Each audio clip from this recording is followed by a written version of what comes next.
Vamos lá, meus irmãos. Já oramos, como é costume. Graça e paz mais uma vez. Graça Amém. e paz. Graça e paz a todos. Hoje é o nosso 11º dia de aula, nosso último dia de aula de introdução ao Antigo Testamento 1. Estamos iniciando as nossas aulas e, como é costume, eu quero começar agora lendo um texto bíblico. Nós estamos concluindo esse assunto. Hoje nós estaremos falando sobre os livros de Reis, Crônicas, Esdras, Neemias e Esther. E assim a gente fecha esse bloco. Precisamos fazer aqui mais essa aula de hoje, né? Geralmente gastamos de 9 a 10 encontros, mas nesse caso estamos gastando 11 encontros. Então eu quero convidar vocês, meus irmãos, a abrirem a Bíblia de vocês no primeiro livro de Reis, capítulo de número 19. Primeiro livro de Reis, capítulo de número 19. Quero ler alguns versículos aqui com vocês. E semana passada nós comentamos bastante sobre o livro de 1 Samuel. E hoje eu quero fazer um apanhado um pouco cronológico sobre esses 3 livros, Samuel, Reis e Crônicas. E quero tratar de alguns assuntos sobre eles, no aspecto político, no aspecto econômico, cultural, no aspecto também religioso, com relação às mudanças que aconteceram. E a gente vai estar trabalhando e, como eu disse, temos muita informação super interessante para a gente trabalhar na aula de hoje, tá bom? Todos acharam? Primeiro livro de Reis, capítulo 19, versículo 1 em diante. Eu gostaria que algum irmão lesse para nós. Quer ler para nós, pastor Johnny? Agora, Por favor. 1 Reis 19. Ora, Acabe contou a Jezabel tudo o que Elias tinha feito e como havia matado todos aqueles profetas à espada. Por isso Jezabel mandou um mensageiro a Elias para dizer-lhe: que os deuses me castiguem com todo vigor, se amanhã nesta hora eu não fizer com a sua vida o que você fez com a deles. Elias teve medo e fugiu para salvar a vida. Em Berseba de Judá, ele deixou o seu servo e entrou no deserto, caminhando um dia. Chegou a um pé de giesta, sentou-se debaixo dele e orou, pedindo a morte. Já tive o bastante, Senhor. Tira minha vida. Não sou melhor do que os meus antepassados. Depois se deitou debaixo da árvore e dormiu. De repente um anjo o tocou e disse: levante-se e coma. Elias olhou ao redor e ali, junto à sua cabeça, havia um pão assado sobre brasas quentes e um jarro de água. Ele comeu, bebeu, deitou-se de novo. O anjo do Senhor voltou, tocou nele e disse: levante-se e coma, pois a sua viagem será muito longa. Então ele se levantou, comeu e bebeu. Fortalecido com aquela comida, viajou 40 dias e 40 noites, até chegar a Horebe, o monte de Deus. Ali entrou numa caverna e passou a noite.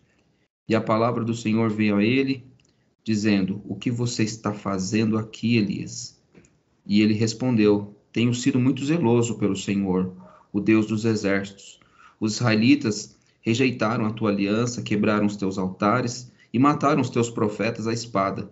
Sou o único que sobrou, e agora também estão procurando matar-me. O Senhor lhe disse: saia e fique no monte, na presença do Senhor, pois o Senhor vai passar. Até aí tá bom. Até aí.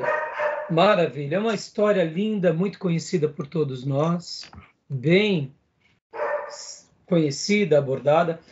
Lembram que nas primeiras aulas nós tratamos do assunto que, quando estudamos a introdução ao Antigo Testamento, por se tratar de introdução, parece que teríamos aulas bem simples, bem rasas e não nos aprofundaríamos tanto. Na realidade, não é porque não nos aprofundamos sobre...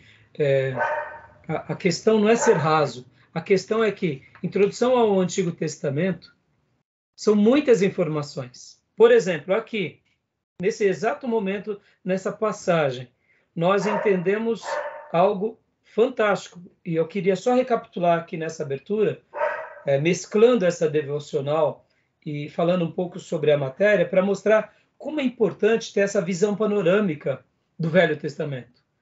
Podem ver que aqui Elias, ele está recebendo uma instrução do anjo do Senhor, entendemos que aqui é Jesus. Quando nós lemos no original, é o anjo de Jeová, ou seja, é o tetragrama sagrado, é Javé ou Yavé.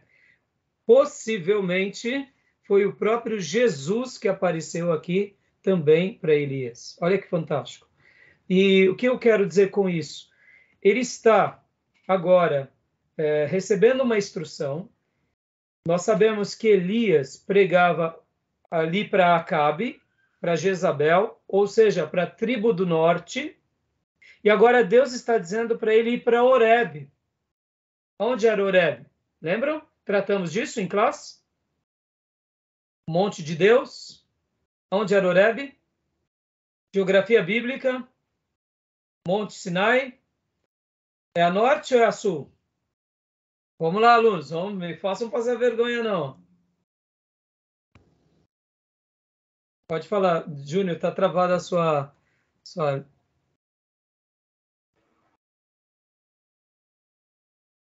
Pode falar, Júnior. Seria em Judá? Sul? É sul, mas não é Judá. Horebe é no Sinai. O Sinai fica a sul. Uhum. Mas é nas cordilheiras do Sinai. É o monte de Deus. Lembrou, Johnny? Lembrou, Gil? Geografia bíblica? Nem o senhor falando ao sul, eu de fato me lembrei, não me lembro. Então. Agora eu lembrei. O monte Lembrou? que eu mais guardei é o Monte Hermon, né? Sim, Mas... o Monte Hermon é norte, né? Sim, então deixa eu aproveitar aqui, refrescar a memória de vocês. Deixa eu pegar aqui, porque afinal de contas é aula, então é bom que vocês refresquem. Deixa eu pegar aqui os mapas e já publicar para vocês, só para relembrar isso aqui, ó. Olha só. Deixa eu copiar, compartilhar a tela. Aqui.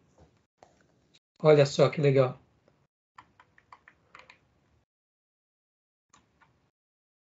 Estão vendo? Ó, Monte Horebe, aqui embaixo. Conseguem ver? Sim. Então, aonde estava, de fato, Elias? Elias não profetizava aqui em Jerusalém. Ele profetizava mais em cima, norte, porque aqui já é o reino dividido. Olha que interessante. Deixa eu pegar um outro mapa aqui. Olha só. Ó. Esse é o mapa de Israel. Aqui, Samaria. Samaria está nessa região, perto do Mar da Galileia. Estão vendo? Esse mapa é um mapa, não é o mapa das 12 tribos. Deixa eu pegar um outro mapa, então.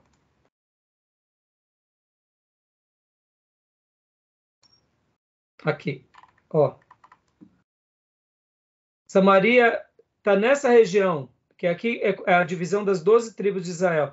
O profeta Elias e a escola dos profetas ficavam profetizando na parte do reino do norte.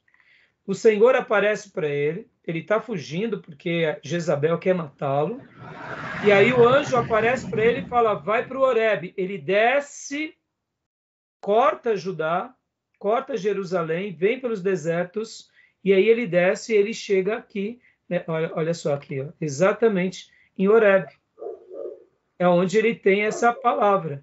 E o mais interessante é agora, porque o Senhor vai a ele. Percebam, lembra que nas aulas eu falei sobre isso? Conhecer a introdução do Antigo Testamento, você acaba aprendendo um pouco de mapas, aprende um pouco de geografia, aprende um pouco de línguas originais, porque aqui, quando eu acabei de falar o anjo do Senhor no hebraico, a gente vai ver que é o mensageiro de Yahvé, ou o mensageiro de Jeová, que possivelmente é o próprio Cristo. E Deus manda ele ir lá para Horebe. E ele come uma comida milagrosa que caminha 40 dias e 40 noites, porque o texto sagrado dá uma ideia de que foi um alimento diferente, para dar resistência para ele, para fazer todo esse trajeto. Irmãos, esse trajeto aqui é muito extenso. Ele está nessa região, ele corta tudo isso, e ele vem para cá e desce até as cordilheiras do Sinai. Então, quando a gente... esse mapa aqui talvez ilustre um pouquinho maior. Ele passa por regiões aqui, ó, Mar Salgado, são desertos essa região, e ele vem, ou seja, é muito longe, não é um pedaço pequeno apenas. Aqui nesse outro mapa também dá para ilustrar um pouco melhor, ó. Aqui, ó, literalmente, ó, Jerusalém, e ele veio aqui para as cordilheiras do Sinai, tá bom? Tudo bem, meus irmãos? Recordaram aqui? Maravilha, até aí então? Ó, esse outro Sim, mapa pastor. também ilustra muito bem essa região, tá bom? Então, E agora, o mais interessante, agora continua a ele leitura. profetiza, então, em Judá, né? No Reino Como? do Sul, né? Entendi. Ele tem esse embate aí com Acabe no Reino do Sul, né? Não, ele tem um embate no Reino do Norte, Por porque quê? Acabe, ele é rei de Israel, com capital em Assíria. O Reino do Sul, nos dias de Acabe, foram outros reis. Josafá, por exemplo, você vai ver que Acabe conversa com Josafá, inclusive. É porque ele está no Jordão, né? Onde é alimentado pelos povos. Então, mas o Deságua no Jordão corta todinho, corta tanto a tribo do norte quanto a tribo do sul. Ó, percebam, irmãos, a gente, quando está estudando a introdução do Antigo Testamento, olha como é rico as informações. Agora, vamos para um outro detalhe que hoje vai ser muito legal, porque a gente vai fazer um apanhado dos 3 livros de Samuel, Reis e Crônicas, e depois a gente vai para Esdras, Neemias e Esther. Então, agora, continua a leitura do texto, essa passagem muito conhecida por nós. Pode continuar, pastor Johnny? Vamos lá. Verso 11. O Senhor lhe disse: saia e fique no monte na presença do Senhor, pois o Senhor vai passar. Então veio um vento fortíssimo que separou os montes e esmigalhou as rochas diante do Senhor. Mas o Senhor não estava no vento. Depois do vento, houve um terremoto, mas o Senhor não estava no terremoto. Depois do terremoto, houve um fogo, mas o Senhor não estava nele. E depois do fogo, houve um murmúrio de uma brisa suave. Quando Elias ouviu, puxou a capa para cobrir o rosto, saiu e ficou à entrada da caverna.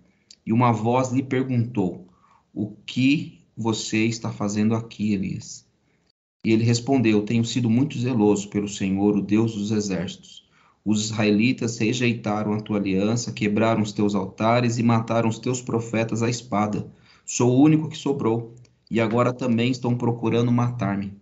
O Senhor lhe disse: volte pelo caminho por onde veio e vá para o deserto de Damasco. Chegando lá, unja Azael como rei da Síria, unja também Jeú, filho de Ninsi, como rei de Israel, e unja Eliseu, filho de Safate, de Abel-Meolá, para suceder a você como profeta. Jeú matará todo aquele que escapar da espada de Azael, e Eliseu matará todo aquele que escapar da espada de Jeú. No entanto, fiz sobrar 7.000 em Israel, todos aqueles cujos joelhos não se inclinaram diante de Baal, e todos aqueles cujas bocas não o beijaram. Maravilha. Perceba que aqui o ministério de Elias, ele é muito maior do que o ministério de Israel e de Judá. Ele vai ungir, inclusive, o rei da Síria.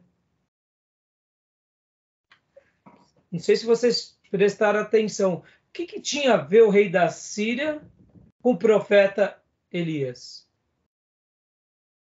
A princípio não tinha nada a ver.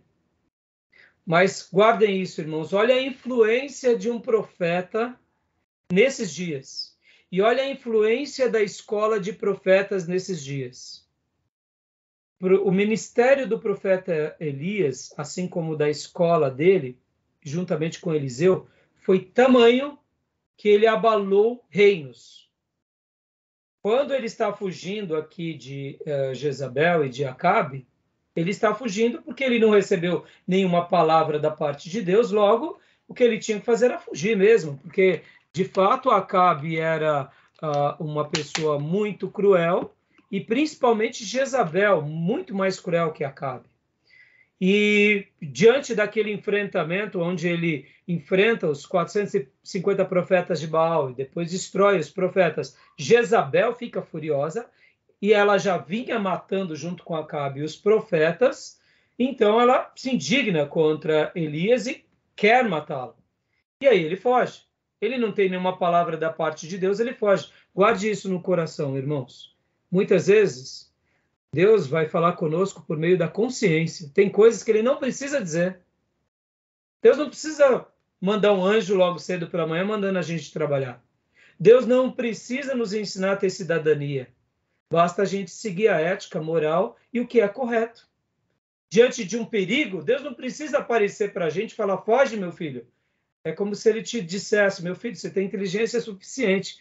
Foge, você tem perna, corre. Está entendendo, irmãos? Então a gente tem que saber discernir a vida também, como um presente de Deus, e não tem que espiritualizá-la a troco de tudo. E aqui, só que nesse contexto, como Deus tinha uma obra especial na vida dele, o próprio Senhor vai a ele, manda ele para Horebe, se revela a ele no Horebe, e depois diz para ele, agora, Elias, volta tudo. Isso que me impressiona aqui, né? Volte pelo caminho de onde você veio e vai para o deserto de Damasco. Vamos voltar para os mapas lá? Onde ficava Damasco? Olha lá, vamos lá? Isso é muito legal. Onde era Damasco, irmãos? No norte. No norte, Norte de opa, Israel. exato, aí estou gostando de ver. No norte de Israel, Damasco. Quer ver aqui? Deixa eu pegar um mapa que vai representar bem. Isso aí. A Síria, Mas né? aí, peraí, Damasco é Israel? Não. A Síria, Damasco né? é o quê? Síria, né? Síria, Território sírio. exatamente. Exatamente. Território da Síria. Deixa eu ver aqui um mapa que representa bem. Aqui, Síria. exatamente. Ou seja, olha como Deus usa os seus vasos. Compartilhar a tela. Pronto, ó, aqui, ó. Jerusalém, aqui, né? Essa costa toda aqui é Israel. Claro que aqui, irmãos, imagine, né? E aqui é a Síria. Damasco é essa região a norte. Ele veio até aqui embaixo, Cordilheiras do Sinai. E aí Deus fala, volta e vai. Ou seja, encara o teu inimigo de frente, não tem problema, eu estou com você. Pode passar por Jezabel, pode passar por Acabe, e vai lá para a Síria. Unge lá o rei da Síria. E unge também os demais que, aí, aqui está, Deus está determinando, unge também Geu, filho de Ninsi, e depois unge o profeta Eliseu. E aqui a gente entende como Deus ele é soberano. E percebam, irmãos, a gente está falando aqui de 3 reinos, ou melhor, estamos falando aqui de Israel dividido já, tribo do norte e tribo do sul, a atuação dele indo lá para Damasco, ele passando pelos lugares, ele tendo uma atuação em toda Israel, e ele fazendo uma obra num período importante da história. Então, eu quis usar aqui nessa abertura a vida do profeta Elias, e eu queria concluir essa parte daquilo que eu falei, inclusive na aula passada, inclusive eu até preguei domingo sobre isso, que eu venho pregando sobre o templo. No livro de Reis, os grandes líderes da nação de Israel, tanto da tribo do norte quanto da tribo do sul, não são apenas os reis, os monarcas, mas são os profetas. Por que eu falo isso? Porque a gente vai ver que na história dos reis, os profetas têm um destaque fundamental para conduzir os reis, para conduzir os sacerdotes e para conduzir a nação. Tá bom? Mas isso aí eu vou estar trabalhando melhor, se Deus permitir, no domingo. Tá jóia até aí, meus irmãos? Beleza? Tranquilo? Alguma pergunta, alguma dúvida? Não, é só um esclarecimento, porque então não tem uma ordem cronológica, né? Porque a gente entende que o Reino Unido ele começa entre Davi, Samuel e a rei antes de Saul e Salomão, né? E depois divide com os filhos de Salomão. Exatamente. Não tem a ordem cronológica, né? Exatamente. Porque vem depois que vem, né? Então, agora eu vou até fazer um apanhado antes de voltar aqui para os slides. Aliás, eu já vou compartilhar, já eu compartilho o slide. Prestem atenção nessa construção, da do Velho Testamento, a gente tem que fazer os cortes devidos. Então, por exemplo, por volta do ano 2000, Deus separa quem? Deus separa Abraão. E aí começa a história dos patriarcas. Essa história dos patriarcas vai até Moisés. Com Moisés, ainda Moisés, ele faz um elo de transição. Podem ver, Moisés é o elo de transição entre os patriarcas e agora uma nova fase, uma nova dispensação ou uma nova aliança. Qual é a aliança? É a aliança da lei. É a dispensação da lei. E aí vem o que? O período de Moisés. Moisés começa essa fase, passa os 40 anos no deserto, começa logo na sequência o período das conquistas com Josué. Josué conquista novamente Canaã. É dividido Israel em 12 tribos, como vocês aprenderam. E aí o que acontece com isso? Eles se estabelecem lá em Canaã, e agora não mais o nome não é mais Canaã, agora é as 12 tribos de Israel. Então, naquele período, o que está acontecendo? Agora, durante o período de Josué, ele divide para as 12 tribos, eles ficam ali, habitando em Israel. Vem o período dos juízes. E o próprio Josué também faz uma transição, porque de conquistador ele acaba sendo também um juiz de Israel. E aí começa a história dos juízes. Passam 300 anos ou 350 anos que os juízes vão julgando a nação de Israel. Acontecem vários fatos. Aquele episódio do livro de Ruth, como mencionamos nas aulas anteriores. E logo depois do período de juízes, vem um servo de Deus, que também é juiz, que também é profeta e que também é sacerdote, que é o elo de transição entre o final do período dos juízes para o início agora do período da monarquia de Israel. Quem é esse último juiz? Samuel, exatamente. Samuel, olha como foi importante a vida de Samuel. Ele não foi separado para ser rei, possivelmente porque os filhos de Samuel, a Bíblia vai fazer uma denúncia que eles eram corruptos. Já o pai não, mas os filhos sim. Ele não é eleito para ser o rei. Ele também possivelmente não aceitaria, porque ele inclusive fica triste pelo povo ter feito esse pedido. Mas o povo quer um rei e Deus diz para Samuel, Samuel, eles não estão te desprezando, Samuel. Estão desprezando a mim. Pode fazer o que eles querem. E aí começa o período da monarquia. E aí vem o primeiro monarca, ou seja, olha os ciclos. Vem o período patriarcal, e esse vem depois o período das leis. Depois das leis vem o período que eles saem do Egito, vão para Canaã, o período das conquistas. Das conquistas, o período dos juízes, e agora vem a monarquia. E com a monarquia surge o primeiro monarca de Israel, o segundo monarca de Israel, ou seja, Saul, Davi e Salomão. Esses três reis estão ainda vivendo o que nós chamamos de Reino Unido. Reino Unido. Somente por causa do pecado de Salomão e dos filhos de Salomão, que aí começa a divisão do reino. Olha que interessante, irmãos. O reino não era para se dividir. Mas porque Salomão começou a cometer pecados, e depois Jeroboão, Deus permitiu com que o que acontecesse, o reino fosse dividido. O reino foi dividido, e aí surge agora a tribo do norte e tribo do sul. Tribo do norte foi conhecido como Israel, com capital em Samaria. Muitas vezes também Israel era chamado de Efraim.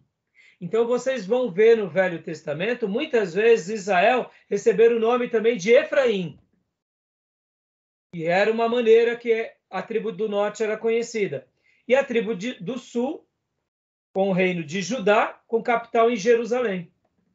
E aí nós estaremos hoje falando desse período, nesses 3 livros. E aí, olha que interessante, no reino dividido acontecem 2 fatos muito fortes, que é os cativeiro. O cativeiro assírio e o cativeiro babilônico. Lembram do cativeiro assírio? Lembram? Aonde a Assíria vem e domina a tribo do norte, domina inclusive Samaria, e ali, por essa razão, a gente tem uma data muito importante na história do povo de Deus, que é o que? O cativeiro assírio. Depois do cativeiro assírio, o Reino do Sul continua ainda existindo, com seus altos e baixos, e aí Deus manda, então, que é o cativeiro babilônico. Com o cativeiro babilônico, o Israel vai lá para a Babilônia, fica os 70 anos, e depois eles regressam. Quando eles regressam, aí há a reconstrução do templo, depois a reconstrução das muralhas, e depois vem, inclusive, o livro, aonde nós chamamos o livro de Esdras, Neemias, Esther, e depois a gente vem os profetas, que a gente chama de profetas menores. E assim, fechamos esses livros históricos do Velho Testamento. Deu para ver? Se pontuaram na história? Ficou claro? Alguma dúvida? Algum comentário? Podem fazer perguntas. Pastor, Tudo bem? Pode falar. Está cortando, parece. Né? provavelmente esse rei que o profeta Elias ungiu foi o mesmo rei da época do Naamã, que foi curado por uma palavra de Eliseu, né? Azael. Então, eu não me recordo agora. Se eu te falar, eu estaria mentindo. Mas eu não sei se era ele.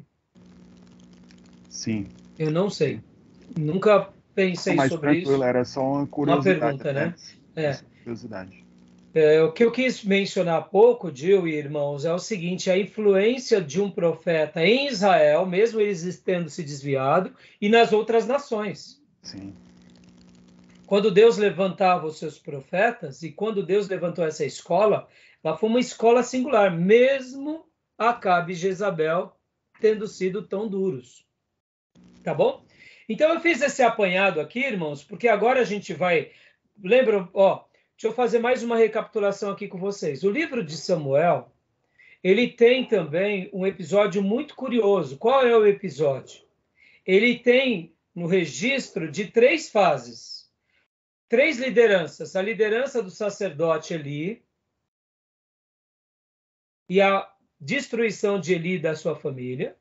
O início da liderança de Samuel e a transição de Samuel para Saul e Davi.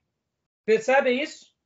O livro de Samuel, que era um livro só, conta, em resumo, essas 3 histórias. Concordam? Relembraram? Pode ver que isso vale para o livro de 1 Samuel e para o livro de 2 Samuel também.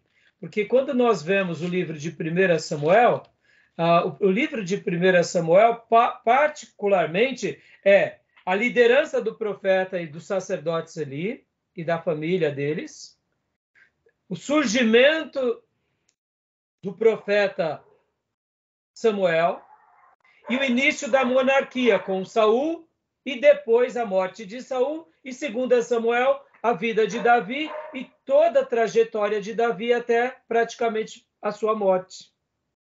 Não é isso? Podem ver que a síntese de Samuel é essa.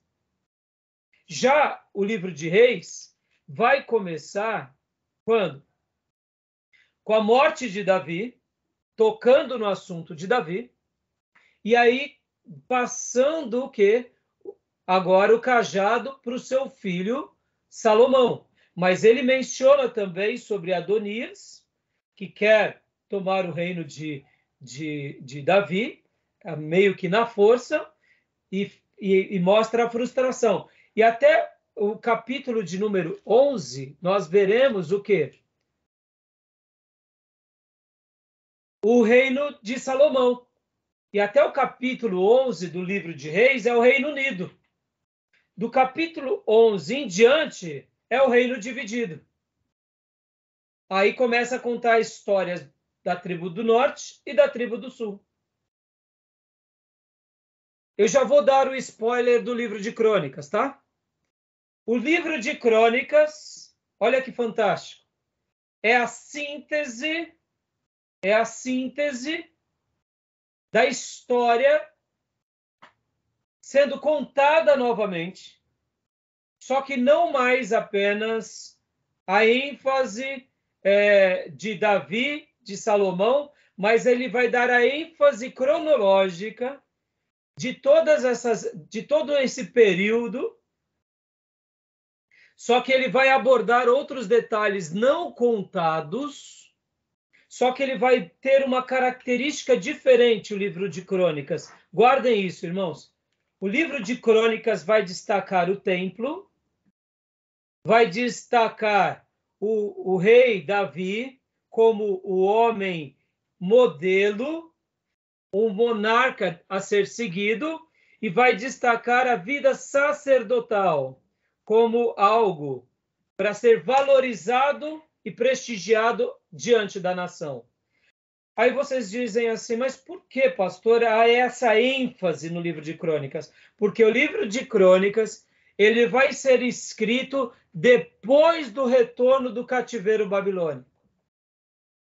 Ou seja, o livro de Crônicas é a tese dizendo, povo de Deus, o que importa para nós é adorarmos a Deus na casa de Deus. Porque os nossos antepassados não adoraram a Deus na casa de Deus e Deus nos puniu porque nós fomos rebeldes. Deus nos deu o templo e nós criamos outros templos para adorar outros ídolos.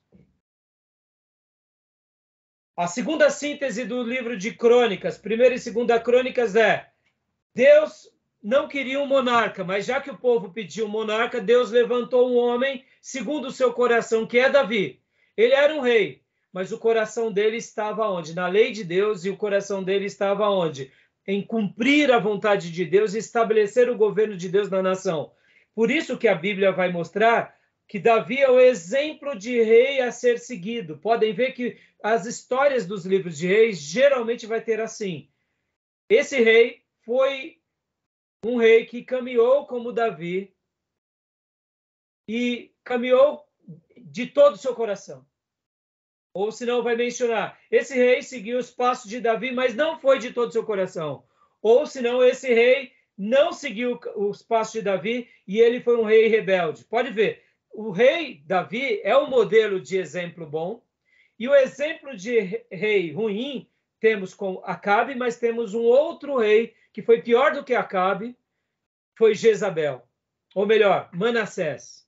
Jezabel é a rainha maligna que corrompia Acabe. E a Bíblia vai falar que Acabe se deixava ser vendido por sua própria mulher. A expressão bíblica faz uma denúncia de Acabe, que Acabe ele era um rei, nessa semelhança, que ele era tão ruim, no sentido de ser tão frouxo, porque ele nem sequer se permitia corrigir a sua própria esposa. E então a Bíblia vai falar que ele era corrompido por Acabe, ou melhor, por Jezabel. Acabe era corrompido por Jezabel. No entanto, ela era uma rainha maligna que manipulava Acabe. Mas o exemplo de rei mau é Manassés. Então, Davi é o exemplo de rei bom e Manassés é o exemplo de rei péssimo. Então, o livro de Crônicas vai dizer o seguinte: olhem para Davi, povo de Deus, como um modelo a ser seguido. E o terceiro ponto é, Deus restaura o ministério sacerdotal e diz para os sacerdotes e diz para a nação, resgatem o valor aos sacerdotes. E sacerdotes, sejam piedosos, sejam crentes, porque vocês têm uma função sacerdotal, pastoral no meio do povo de Deus. E povo de Deus, respeitem os sacerdotes, valorizem os sacerdotes, porque lá atrás desprezaram os sacerdotes foram frouxos, não fizeram um bom trabalho, se corromperam e por isso a nação foi destruída. O livro de Crônicas, tanto o primeiro como o segundo Crônicas, é a síntese desse exemplo. Olha que fantástico. Estão entendendo? Por isso que ele vai ser muito rico para nós. Tá bom, meus irmãos? Tudo bem até aí? Estão compreendendo? Olha como que essas informações são importantes.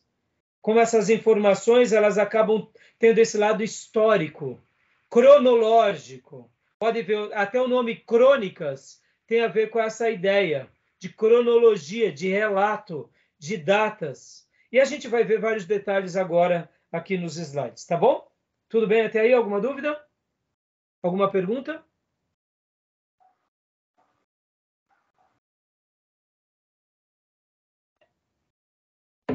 Não? Então vamos lá para os slides.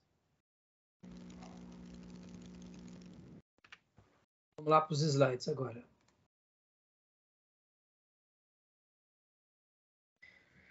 Vamos lá. Primeiro e segundo livro de Reis. Eu quero lembrar para todos vocês que tanto o primeiro livro de Reis quanto o segundo livro de Reis, no cânon judaico, é um livro só.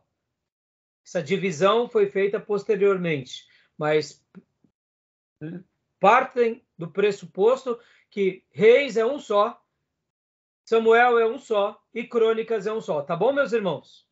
Tudo bem? Então, recapitulando rapidamente aqui, nós tínhamos já lido algumas coisas, eu vou passar rapidamente aqui. Autor, provavelmente Jeremias, auxiliado por Baruque. A data do livro de Reis, o ano de 550 a.C. Ou seja, já tinha passado o cativeiro assírio no norte, o cativeiro babilônico já tinha passado também. Ou, aliás, estava por ali, né? Porque na realidade a gente vai ver a data exata do cativeiro babilônico. Temas principais: a monarquia em Israel e Judá. Divisão fundamental desde Davi até Zedequias e uma referência no último capítulo ao retorno de Joaquim, 560. Esse foi o período próximo ao cativeiro babilônico. Fatos importantes do livro de 1º Reis e 2º Reis.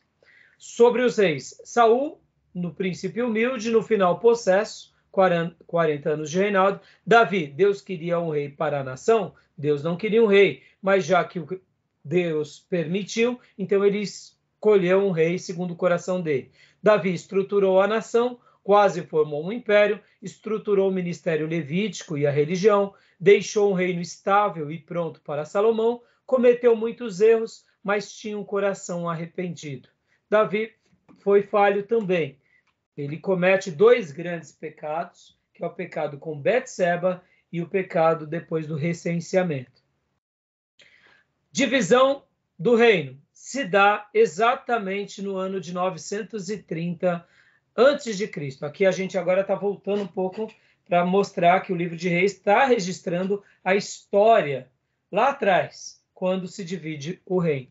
Pode ler para nós agora, pastor Johnny? Vamos lá. Fatos importantes dos livros de 1º e 2º Reis. Divisão do reino, 930 anos antes de Cristo. Causas: opressão política de Salomão, falta de sabedoria de Roboão. Roboão, 2 tribos, Judá e Benjamim, de 931 a 913 a.C. Jeroboão, 10 tribos, filho de Nebate, de Efraim, de 931 a 910 a.C. Fugiu para o Egito, voltou e aproveitou a situação política de descontentamento das tribos do norte. O que acontece aqui que é muito interessante a gente trabalhar agora aqui e saber um pouco sobre isso, irmãos? Salomão, como um monarca, ele fez muita coisa para Deus e a sua primeira obra foi o templo e a sua segunda grande obra foi o seu palácio. No entanto, o que acontece? Logo depois disso, como monarca, ele também se enveredou para a soberba. Podem ver que ele casa-se com muitas mulheres, teve ao todo 1000 esposas, entre esposas e concubinas, e aí ele começa a agradar essas mulheres e constrói templos para elas. Ao mesmo tempo, para sustentar esse reinado, para sustentar essas obras, esse empreendimento, querendo ou não, começou a ter muitas queixas por parte do povo. A gente tem que lembrar, irmãos, que você não consegue fazer grandes empreendimentos sem também, sem muitas vezes oprimir até os seus liderados. E uma das coisas que Deus tinha dito para o povo é: lembrem-se que quando vocês tiverem um rei, vocês terão uma proteção, Vocês terão um exército, mas vocês terão que prestar conta. Ele fará o que bem entender com as vossas mulheres. Vocês terão que pagar tributo. Ou seja, Salomão, mesmo tendo sido sábio, ele também foi um pecador e ele também se desviou dos caminhos de Deus. E a gente pode ver isso com muito detalhe aonde? Quando ele, de fato, no capítulo 11, vamos ler alguns versículos do capítulo 11, irmãos, porque até o capítulo 10, a gente vê o esplendor dele. A gente vê ali, por exemplo, a rainha de Sabá indo visitar Salomão, vendo aquela glória, elogiando ele. As demais nações estavam prestigiando ele. Pode ver que em 10, 14, olha só a quantidade de ouro que ele recebia. Leia para nós, irmão Gil, 10, 14 do livro de 1 Reis.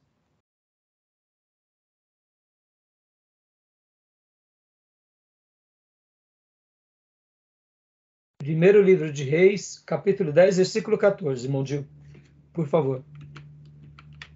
Ok. O peso do ouro que se trazia a Salomão cada ano era de 676 talentos de ouro, além do que entrava dos vendedores e do tráfico de negociantes, e de todos os reis da Arábia e dos governadores da terra. A NVI traduz esse peso, olha o que ela diz. Era de 23.300 quilos.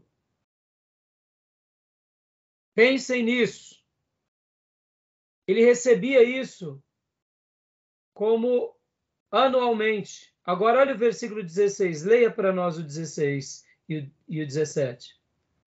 Fez o rei Salomão 200 pavês de ouro batido, 600 ciclos de ouro, e mandou pesar para cada pavês. Dá uma pausa aqui, eu vou traduzir.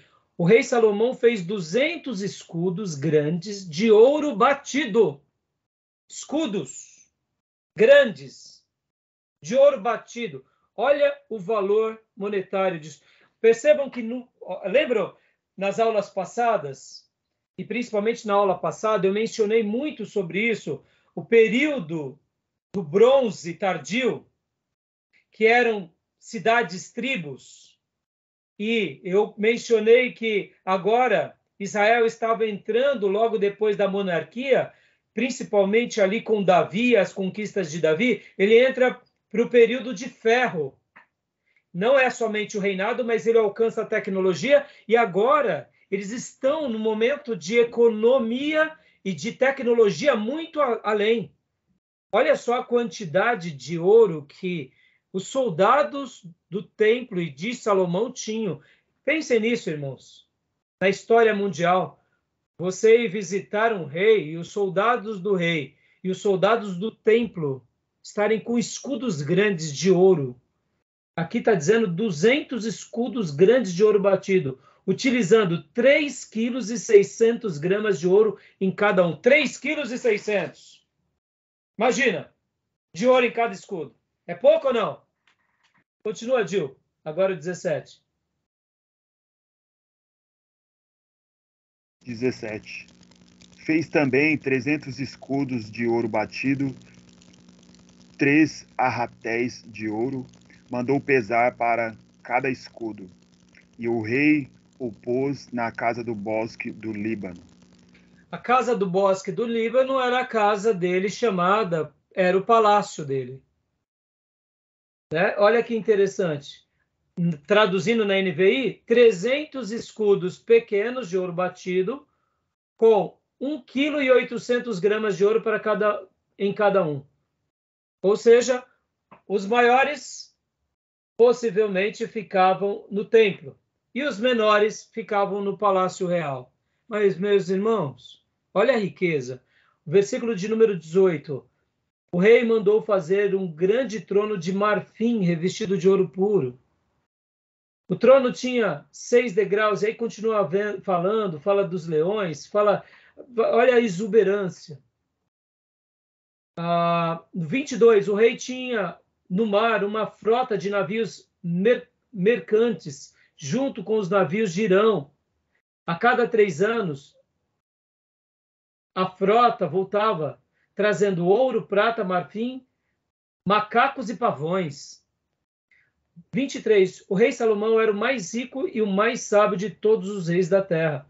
Ou seja, aí aqui vai falar que pessoas do mundo todo, vinho, etc. e tal. A prata era tanta prata nos dias que não era nem pesado.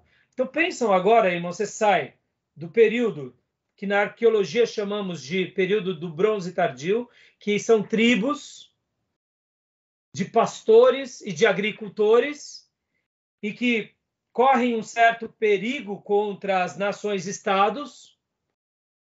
E agora essa nação, que é as 12 tribos de Israel, se torna um reino de glória, quase que um império, com tanta glória, com tanta riqueza, e tendo ali momentos pacíficos com os demais reinos ao seu redor. Então esse foi o período do Reino Unido, um período de muita glória. E aí aonde entra o grande pecado de Salomão, que é o capítulo de número 11, aonde ele de fato constrói ali, olha lá, leia para nós agora, irmão Júnior, 11, 7. Não, aliás, 11, deixa eu ver aqui. 6, né, sobre a reprovação dele? Eu queria ver aqui. 11, 5 e 6. Porque Salomão andou em seguimento de Astarote, deusa dos... Aliás, desculpa, leia o 4, versículo 4. Perceba, irmãos, ele começou muito bem, mas depois ele foi se corrompendo. Uhum. A partir do 4. Porque aconteceu que, no tempo da velhice de Salomão, suas mulheres lhe perverteram o seu coração para seguir outros deuses, e o seu coração não era perfeito para com o Senhor seu Deus, como o coração de Davi seu pai. Porque Salomão andou em seguimento de Astarote, deusa dos Sidônios, e em seguimento de Milcom, a abominação dos amonitas. Assim fez Salomão o que parecia mal aos olhos do Senhor, e não perseverou em seguir ao Senhor, como Davi seu pai. Continua? Não, até aí está ótimo. Agora, olha só que interessante, irmãos. Recapitulando um princípio muito importante aqui. Vamos abrir lá em 6:11. 6:11. 6:11 e 12. Até o 13. Quando Deus aparece para ele, inclusive esse está sendo um tema que eu estou pregando muito esses dias, sobre esse assunto. Olha que interessante. Leia para nós, pode ler para nós, Pastor Johnny, se preferir, ou para a gente revezar um pouco. 6:11, né? 11, 12 e 13. 11, 12 e 13. E a palavra do Senhor veio a Salomão dizendo: quanto a este templo que você está construindo, se você seguir os meus decretos, executar os meus juízos e obedecer a todos os meus mandamentos, cumprirei por meio de você a promessa que fiz ao seu pai Davi. Viverei no meio dos israelitas e não abandonarei Israel, o meu povo. Ou seja, Deus se apresenta para ele, fala com ele, mas dá uma condição. Se você continuar me temendo, eu cumprirei as minhas promessas, eu habitarei no meio do meu povo e viverei entre o meu povo. Mas agora vamos lá, Júnior, leia para nós o 11, 9. Do capítulo 6? Ou do capítulo 11, versículo 9. Tá.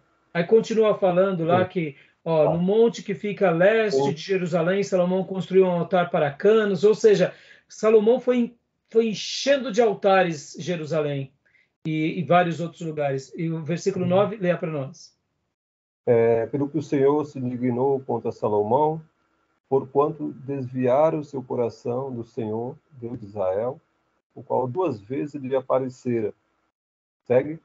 Olha só que interessante. Deus está fazendo uma denúncia a Salomão. E ainda Deus mostra para ele que Deus apareceu para ele 2 vezes.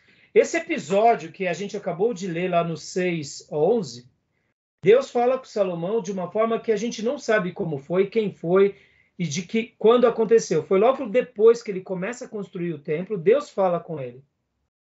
Mas ainda não são as duas vezes que Deus aparece, porque Deus apareceu para Salomão em duas ocasiões bem específicas. Deus apareceu para Salomão lá atrás, no início do seu reinado, em sonho e visão, e no capítulo 9, quando Salomão acabou de construir o templo do Senhor, Palácio Real e tudo mais que desejava construir, o Senhor lhe apareceu pela segunda vez, como havia aparecido em Gibeon. E o Senhor lhe disse, aí o Senhor fala mais coisas, Salomão. Ou seja, irmãos, olha só, como Deus, ele não quer saber que tipo de unção você tem, qual é o seu ministério, se o momento é de glória, se o que a gente está fazendo, a gente está sobrando ouro. O que Deus quer de nós é que obedeçamos a Ele. Por que eu estou sendo enfático aqui, irmãos? Porque aqui é uma transição entre o Reino Unido e o Reino Dividido.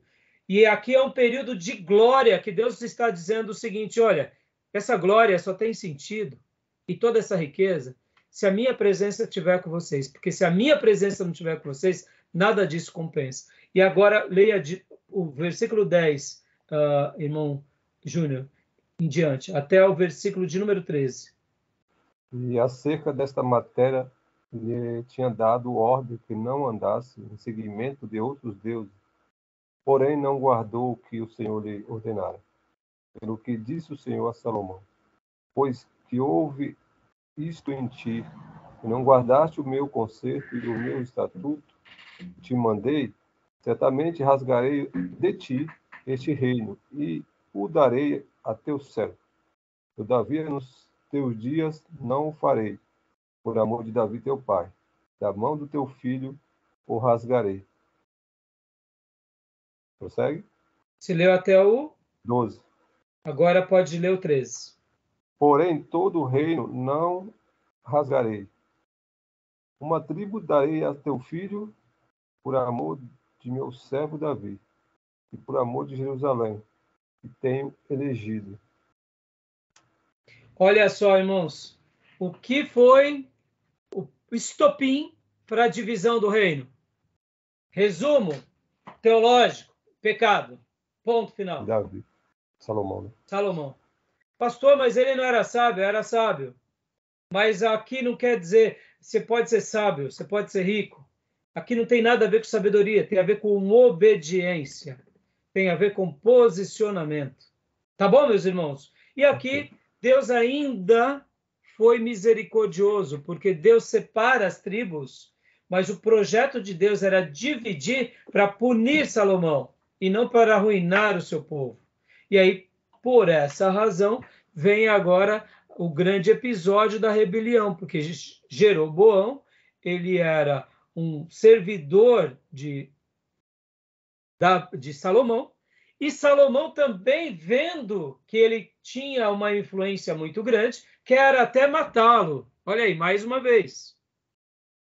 Então, ele acaba fugindo, e quando ele foge, o que acontece? Nessa sua fuga, vem um profeta para ele, Aias, e dá a ele as 10 tribos de Israel. E também diz a mesma coisa, Jeroboão. Jeroboão, assim como eu fui com Davi, eu estou te separando, porque você é um homem capaz. Isso a gente vê aqui no próprio capítulo 11, do versículo 26 em diante. Se você me obedecer, eu vou cuidar de você e de toda a sua dinastia, e vou prosperar, e etc, etc e tal. Jeroboão, vocês conhecem a história? Logo depois, aproveitando esse momento de reino dividido, lembrem disso. Isso, olha como é forte essas ideias, irmãos. A gente está trabalhando, eu estou trabalhando com calma, porque a gente sai de um povo tribal, agora a gente está indo para o quê? Para uma nação, para um reino. Esse reino se divide e se transforma em 2 reinos. Mas a bênção de Deus estava nesses 2 reinos. Porque vocês vão ver que no capítulo 12, Roboão, o filho de Salomão, quer atacar Jeroboão, e veio o profeta e diz, não ataque. Não ataque. Por quê?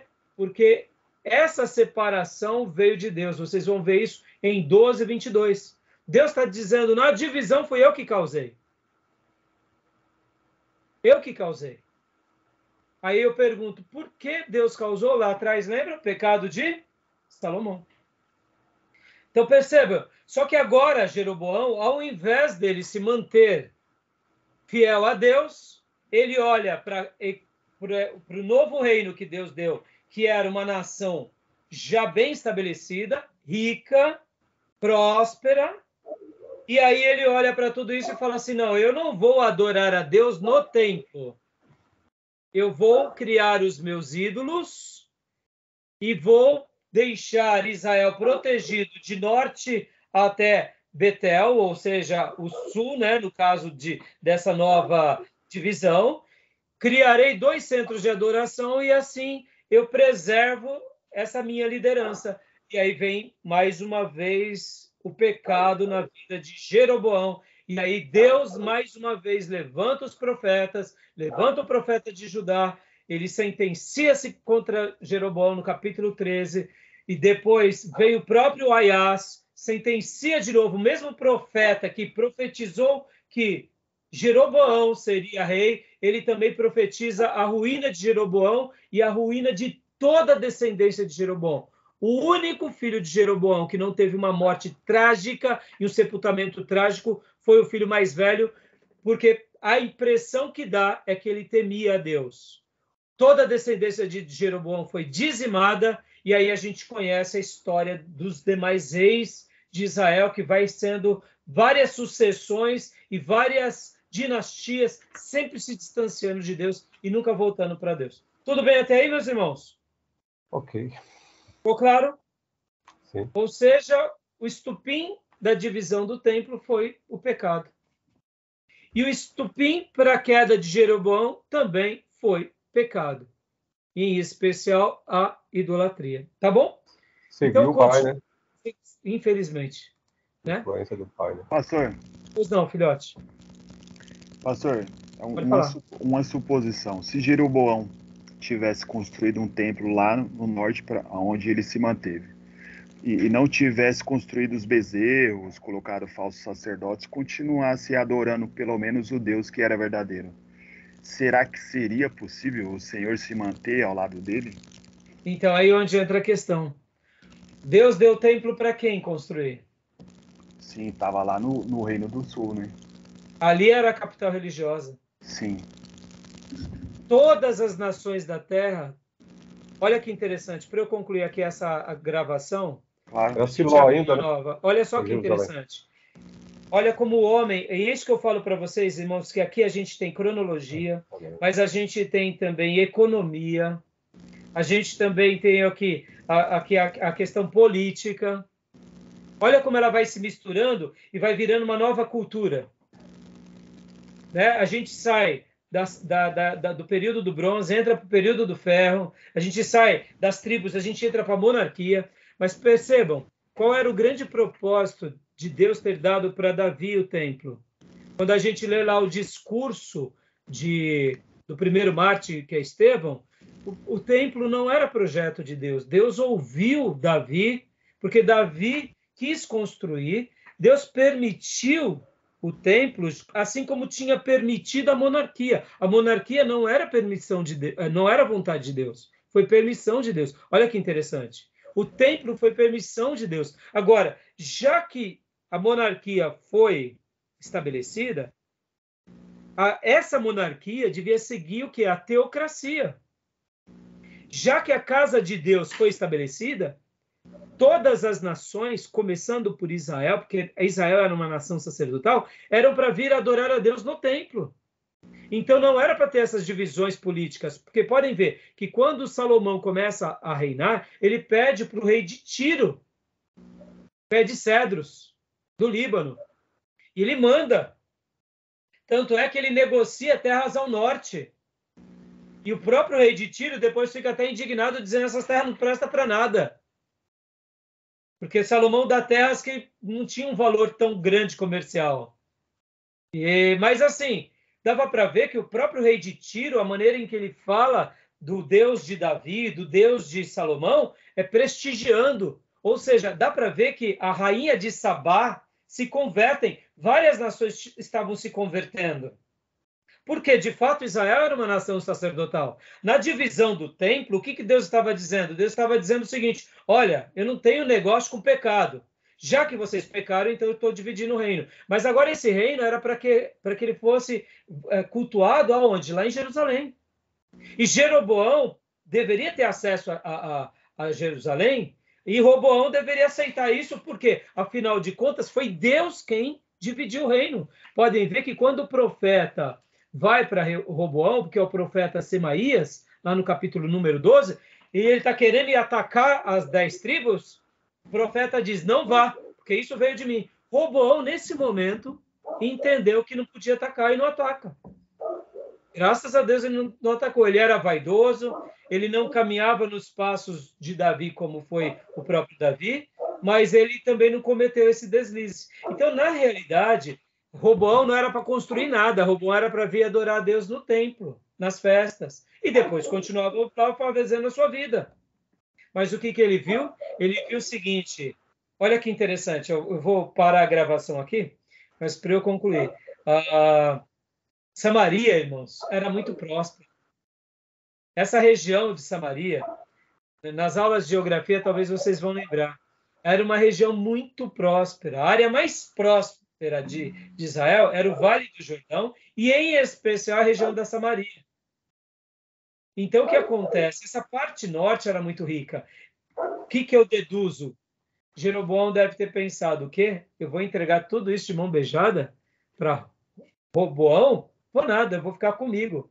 E eu não vou entregar nada disso, eu vou governar aqui. Sabe aí onde entra o lado político na monarquia. Jeroboão era para ter o quê? Para ter também o quê? Uma liderança teocrática sobre ele.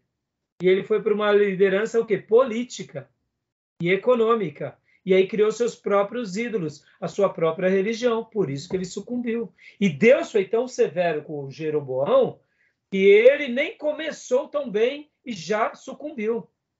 Assim como foi também Saul. Pode ver, Saul teve um reinado de 40 anos, mas também sucumbiu. Ou seja, Deus, irmãos, ele mostra isso. E por isso que eu falei há pouco, lá atrás, dizendo que os grandes líderes dos livros de Reis são os profetas, porque os profetas vão ser determinantes nesse reinado. Pode ver que o profeta, ele unge reis de outras nações, dá uma palavra para os reis, e se o profeta, e se os reis não obedecessem, era náufrago neles. Interessante, né? Então, é por isso que Deus, ele realmente levanta essa escola de profetas, porque a nação de Israel era de quem, irmãos? Era de Deus, não era do povo, não era do rei. Davi sabia bem disso, por isso que Davi foi um homem segundo o coração de Deus. Entendeu? Ficou claro, Gil? Ficou claro, irmãos? Tudo bem? Ok. Fechado? Ok, pastor. Então, agora vamos parar aqui a gravação e a gente vai abrir mais um bloco, tá bom? Ok.